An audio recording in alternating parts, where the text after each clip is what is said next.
والصلاة والسلام على سيدنا محمد وعلى صحبه أجمعين. أما بعد.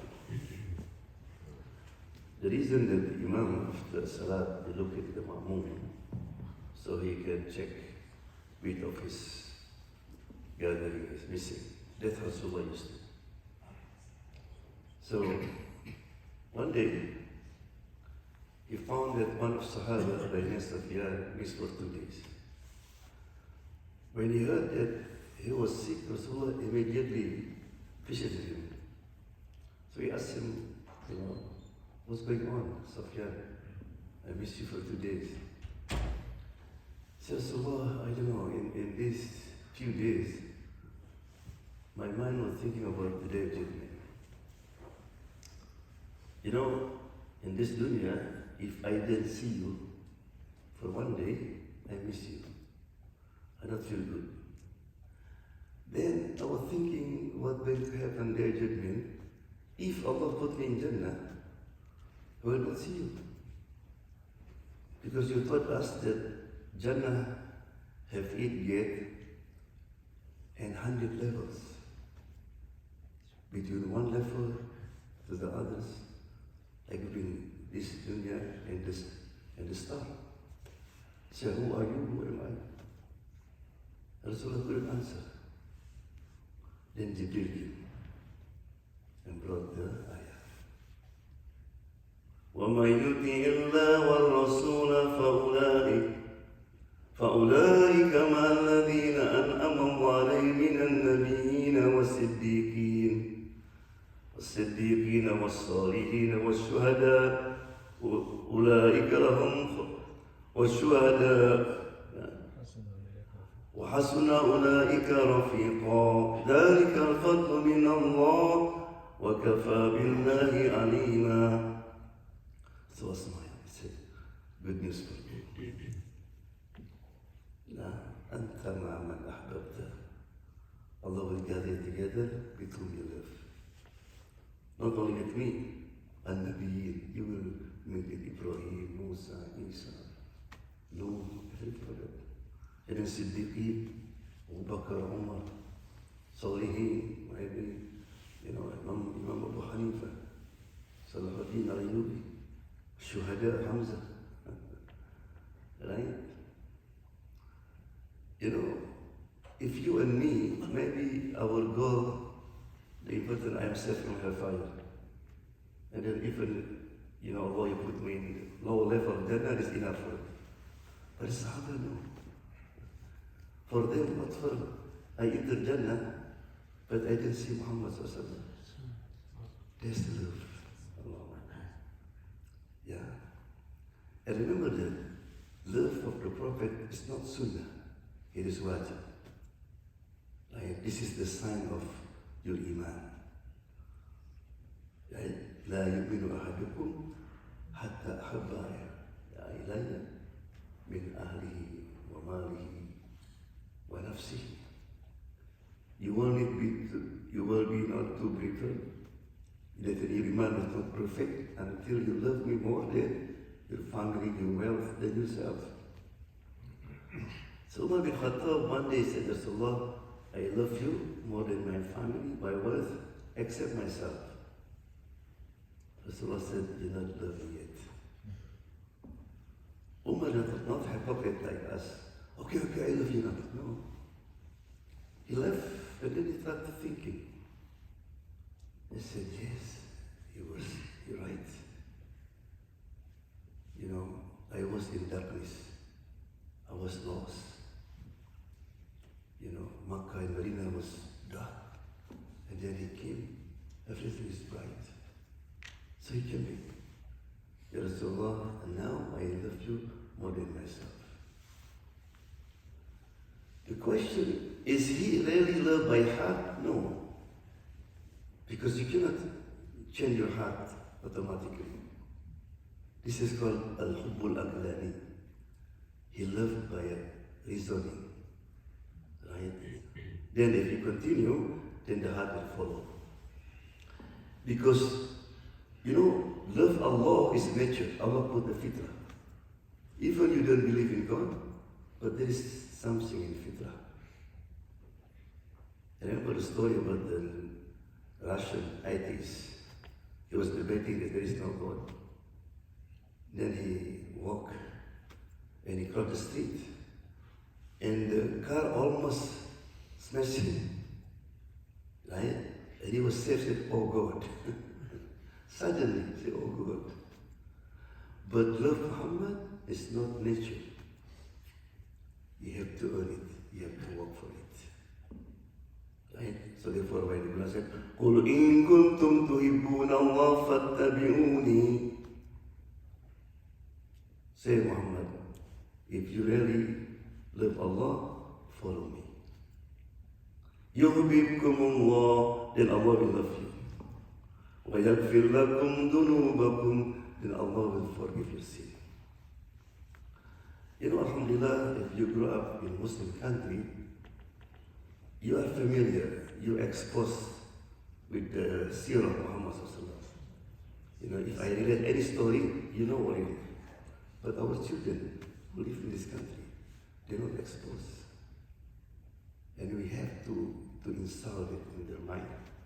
Because our children need someone that to be their role models. You know, in 1980s in Hollywood, they have discussion about how to establish role model for our youth. You know, they discover what? Batman, Superman. They were successful. Everybody liked it. Right? So we need that to share about Muhammad sallallahu. You know, if you ask them, you know, what do you want to be in the future? They will say, I want to be Wilson, Ronaldo, any, you know, Michael Jackson. That's what they do. Right? So practically, I think, you know, so this, among the Tabi'in, they teach their children the seerah like they teach the Quran. Right? You can relate to them, for example, the story how the Prophet interacted with the children. It's so beautiful. There's many stories about him. He always said, Al-Atfal dawa'isul Jannah. Children is the butterfly of Jannah. You can relate story about Anas bin Malik, Hassan and Hussein, right? Abdullah bin Abbas. They will say, wow. You know, when Rasulullah coming from the traveling, who were the first one were coming? The children of Medina. Everybody will run, Al-Amin, Al-Amin. Right? Because Rasulullah used to play with them and they give them like a candy. If Rasulullah didn't have nothing, he used to wipe their head. And when they're home, their mother he knew they had smelled something. So Rasulullah wiped their head. Right? Another way, also you can relate to them very short hadith and try to put it in the room every week, one hadith. For example, I used to put in my children's room like Ihfadillah yahfadika. The Prophet said, preserve Allah, Allah will preserve you. Or next week he said, Inna Allah jameel yuhibbul jamal. Allah is beautiful, love beauty. And then another week said, Man qala la ilaha illa jannah. Whoever said Allah will enter Jannah. Right? Khairun nas anfa'um min nas. The best people is the one who benefit the most of the others. Or la taghdab wa lakal jannah. Don't become angry for you Jannah. I remember a story my brother-in-law told me that one day he was married to his wife, was young, and his son came back from the school, Islamic school. He said, Dad, wait. What? La taghdab wa lakal jannah. Don't become angry for you Jannah. He's smiling. Right? Also, the children, sometimes they like story that amaze them. So you can relate to them the Prophet's miracle, mu'jiza. For example, You know, one day the Quraysh came to Rasulullah sallallahu and the full moon. I said, hey Muhammad, if you are prophet, say what do you want? You know that moon? Yeah, can you speak it? And Allah inspired him to point to the moon, and so like this. اقتربت الساعة وانشق القمر وإن يروا آية يريد يكفر ويقول سحر مستمر. The moon split. Wow. You get into mountain. Right. And the Quraysh was worried. So therefore Abu Jahl said, Sihr, I told you man, he's magician. They magic us. Right? But some of the Quraysh said, wait a minute. You know, when somebody magic, you only the one who are there. But someone from Pakistan cannot send magic to me. He's to be had. We said something. So wait, let me see tomorrow. So the next day, there's a caravan of Quraysh came back to Makkah, and they asked them, did you see something strange last night? They said, oh yeah, man. We was in the desert, we lie down like this, and he saw the moon split. And he was worried that the jet may happen, so we crashed up into Makkah. Right? And for them, for the children, this story is, wow. Or remember when when the Sahaba was thirsty, there's no water, only one cup. Rasulullah put his finger like this, right? And then put like this, because spring water, everybody make wudu. Yeah. Also relate to them how Rasulullah interacts, you know, with the elderly, with the woman, with, you know, with his friend, even with the enemy, right? How Rasulullah he always stand for justice. How Rasulullah take care of the orphans. You know, I want to close the story. I think sorry I've repeated something. When Mubashir and his sister was 4 years old, right? I used to show them this good cartoon, kid like a cartoon, story of Prophet Muhammad, right? So one time I read to them a story about Rasulullah, he went to pray Eid. You know Eid, not in the masjid, right, in the field. So there's thousand people waiting for him. You know, when he left his house, he saw the children was playing, right? With new clothes, with money. And then in the corner, a young boy was crying. Right? People waiting for him, right? No, he approached him. And he found out this boy was an orphan. So Rasulullah took him home and asked Fatima to take him shower and give him clothes the best clothes belong to Hassan or Hussein.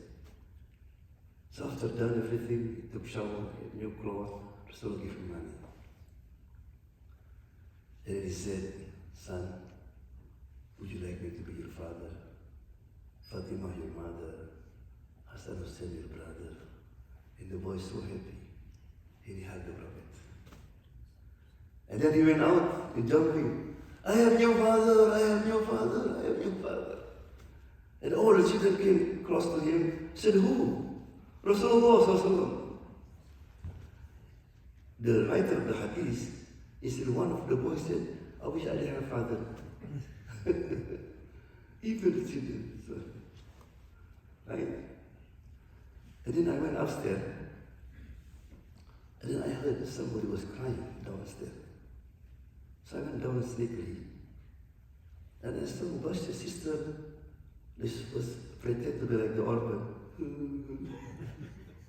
And Mubashir said, you know, would you like me to become your father? They almost cry, you know, how the effect of the story with the children, right? So later he worked that how to install the love of Muhammad Sallallahu Alaihi Wasallam. أسأل الله سبحانه وتعالى الله أن يسألك حبك وحب من يحبك وحب من يقربنا إلى حبك. جزاك الله خير. السلام عليكم ورحمة الله وبركاته.